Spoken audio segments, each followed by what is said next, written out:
చాలామంది రావాలి ఈ విషయం వింటే, కానీ ఏదో దురదృష్టమో వాళ్ళ అదృష్టమో ఏమో రాలేకపోయారు. ఇక వచ్చే 3 రోజులైనా అధిక సంఖ్యలో పాల్గొంటారని ఆశిస్తూ మరొకటి అమ్మ విషయాన్ని శుభ్రంగా చెప్పాలంటే, మాకు అమ్మ దర్శనము చిన్న ఉన్నప్పుడే అయింది. అంటే ఏ విధంగా అయిందంటే సాక్షాత్తు శివస్వరూపంలో చూసాం. మళ్ళీ ఆ దర్శనం నా జన్మం చూడలే. ఎందుకంటే చాలామంది పెద్ద మనుషులు వచ్చింది, ఎవరు ఈ తహసీల్దార్ సాబు గిరి అటువంటి వాళ్ళు వచ్చి ఆడ అమ్మ దగ్గర నిలబడితే నీ చిన్నవాడిని అప్పుడు వాళ్ళ కాళ్ళ మధ్య మోకాళ్ళ మధ్యలోకి వెళ్ళిపోయినా నేను. మమ్మల్ని కూడా అప్పుడు ఇటువలే ఎవరు వాళ్ళు మోకాలు ఎత్తు మనుషులు రామ మనుషుల్ని కూడా మోకాళ్ళ కాడికే ఉండ వాళ్ళ సందులో పోయి దొచ్చుకొని పోయిన అప్పుడు కూడా పోతే అక్కడ అమ్మ సాక్షాత్తు శివస్వరూపంగా ధ్యానం చేస్తూ త్రిశూల ధారణై మౌనంగా ఉండే. మాకు అప్పుడు కూడా అమ్మకు సాష్టాంగం చెయ్యాలని మనసులో లేదు, జ్ఞానం కూడా లేదు. అయిన తర్వాత ఇక ఆ ముద్ర అనేది నిరంతరము ఉంటుంది, ధ్యానంలో ఉంటుంది, ఎప్పటికీ ఉంటుంది. మళ్ళీ అంతా మా ఉద్యోగము అంతా ప్రస్తావన అయిన తర్వాత 40 సంవత్సరాలు అయిన తర్వాత అమ్మ ఇంకా మనసు కలిగితే దర్శనం కోసం చాలా చాలా నిరీక్షణ చేస్తాం. 6 నెలలు అయితే కూడా అమ్మ దర్శనం కాలే.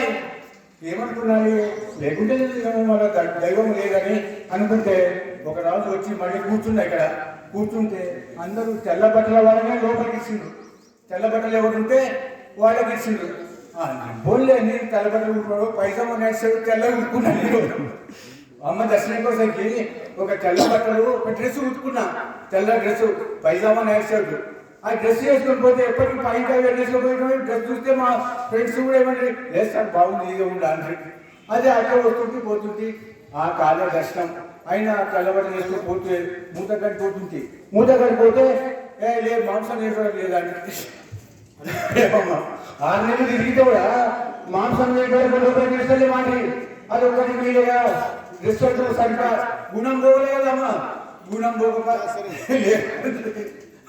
సరే అదే పెద్ద పని అని మొత్తం సర్వస్వం త్యాగానికి సిద్ధమైన కుటుంబం వద్దు, భార్య వద్దు, పిల్లలు వద్దని అంతే.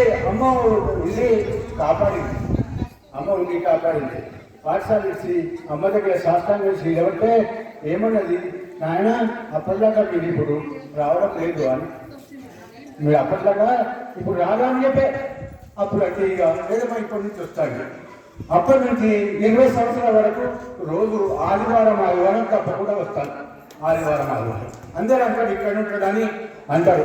ముఖ్యంగా అమ్మది ఏమిటంటే అంత తపస్వి అయినా కూడా, అమ్మగారు మహా తపస్వి అయినా కూడా ఒక సామాన్యుడిని ప్రాధాన్యపడ్డది. ఒక సామాన్య వ్యక్తిని ఈ చుట్టుపక్కల ఉన్న పెద్ద మనుషులందరినీ నింపండి అన్నది అమ్మ. ఒక నెల రోజులు సమావేశం ఏర్పాటు చేసినాం వాళ్ళ కోసం.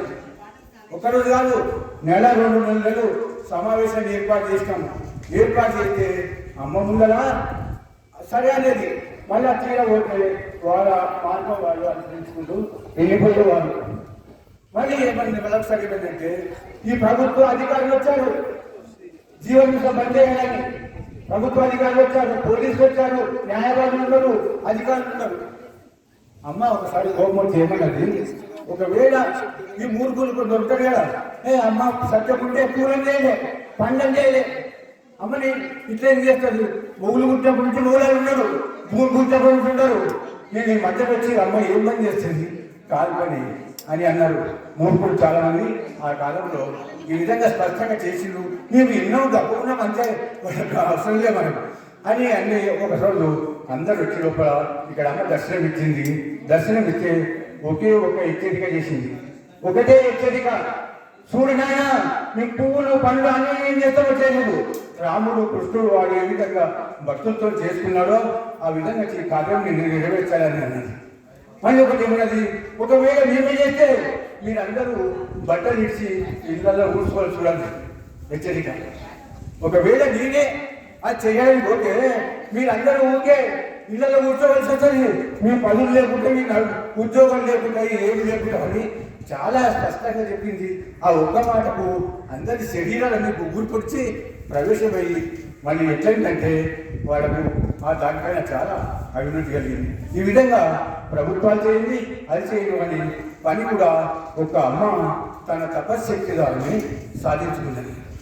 ఈ విధంగా చాలా చెప్పాలని ఉంది. ఎవరెవరి భక్తుల యొక్క అభిప్రాయాలన్నీ వాళ్ళకే ఉంటాయి, అనుభవం వాళ్ళకే ఉంటాయి. అయినా అవి లోపల నిక్షిప్తమై ఉంటాయి. బయటికి ఎప్పుడైతే అంటే వాళ్ళకు సాక్షాత్కారం అయినప్పుడే మీకు దృఢమైన నిర్ణయం కలిగినప్పుడే అమ్మ వంక అది పూర్వజన శుక్లకం వలని ఈ విధంగా వస్తుందని ఈ సదావకాశం ఇచ్చిన వారికి కార్యదర్శికి అదేవిధంగా అందరికీ నమస్కరిస్తూ